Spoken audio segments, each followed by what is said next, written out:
Pak Petrus, boleh ini sedikit update Pak soal permasalahan dari Inge dan Ari Wibowo sendiri. Sekarang kan bentar lagi tanggal 15 mau sidang cerai. Seperti apa sih persiapannya sendiri Pak? Kalau persiapan kami itu kan nanti tanggal 15 kami akan menghadap hakim mediator, lalu kami sudah menyiapkan semacam proposal. Proposal itu bagaimana kami menyampaikan misalnya tentang akibat hukum perceraian. Akibat hukum perceraian itu kan menyangkut ada dua hal. Yang pertama mengenai pengasuhan, pendidikan, atau kedepannya anak-anak seperti apa, yaitu perwalian. Di dalam gugatan Pak Ari Wibowo itu beliau menyatakan dan meminta supaya pengadilan menetapkan dia sebagai wali dari kedua anak itu. Tapi karena anak-anak ini masih di bawah umur, maka kami meminta supaya pengadilan menetapkan ibu ini sebagai walinya.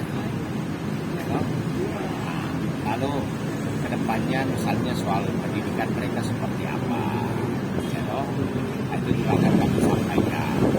Kalau soal harta bersama, memang mereka sudah buat dalam suatu perjanjian bisa harta, di mana Ibu Inge tidak mempunyai hak sama sekali terhadap harta yang diperoleh bersama karena semuanya itu atas nama Pak Ari. Ada 3 apartemen sama renovasi 1 rumah mewah juga.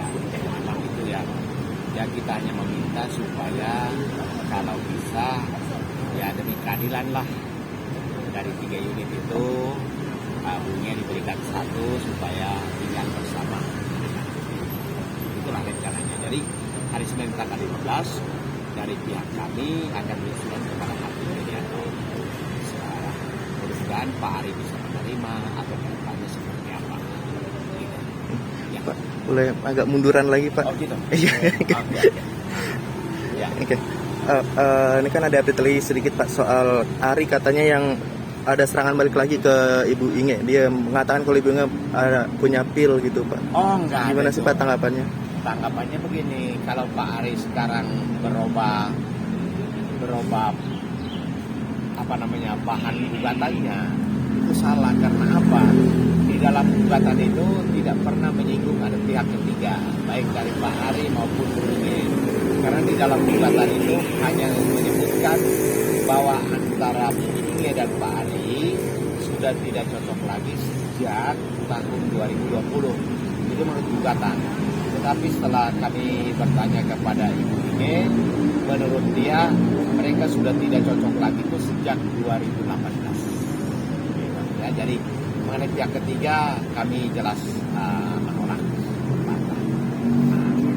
Jadi isu pihak ketiga itu tidak pernah ada itu. Mungkin di dalam gugatan itu tidak ada sama sekali.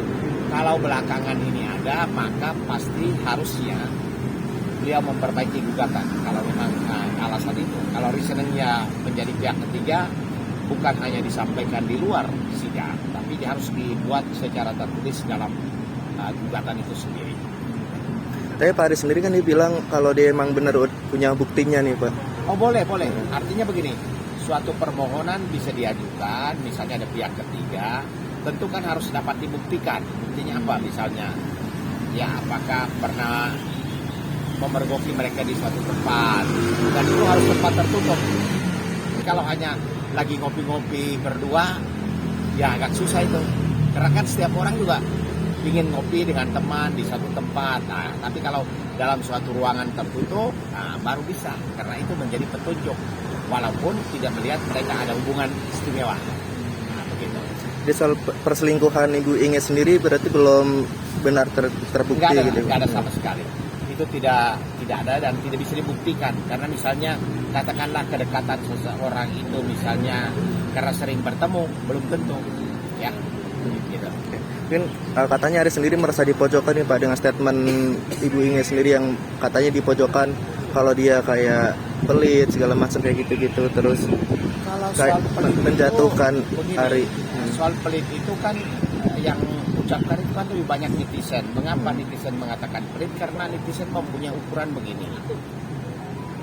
Kalau Bu Inge menganggap semua kebutuhan bulanan dipenuhi, belanja bulanan yaitu diberikan kartu kredit. Kedua, yang untuk kebutuhan harian dia taruh uang di peti cash, misalnya 10 juta. 10 juta itu untuk beli bensin tiap 5 hari, untuk 2 mobil 1,4, kan begitu. Lalu kebutuhan sopir dan lain-lain.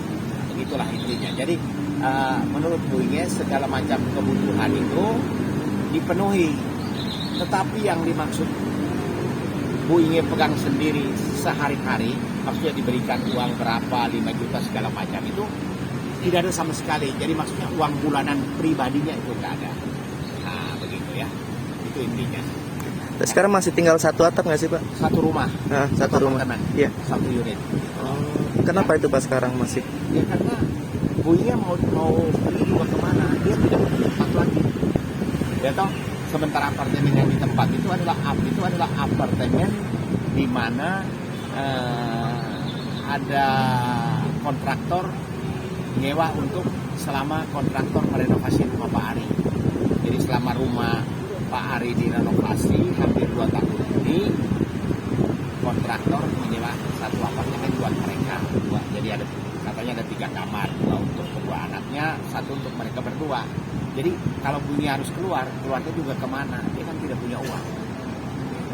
Ya. Jadi setelah sidang perceraian selesai Pak, karena Ibu Inge keluarnya itu? Bunyi akan kontrak. Oh. Kontrak yang dekat dengan Pak Ari supaya bisa bertemu anak-anak. Gitu. Jadi Pak Ari sendiri tidak niatan untuk ngasih rumah kah satu? Belum. Mudah-mudahan dia berubah sikap, bisa memberi rumah. Karena apartemen kan 3, rumah mewah 1. Masa buat punya bertedua aja nggak ada. Istri sudah 17 tahun, masa nggak dapat apa-apa. Kira-kira begitu. Oke, Pak. Terakhir Pak, mungkin harapan di sidang tanggal 15 besok apa Kita nih Pak? berharap semuanya lancar. Kalau mereka harus berpisah baik-baik. Karena silaturahmi itu harus tetap terjalin. Masih ada urusan kedepannya mengenai bagaimana membesarkan, mendidik anak-anak sampai mengantar ke jenjang perkawinan. Kita berharap semua selesai dengan baik. Oke.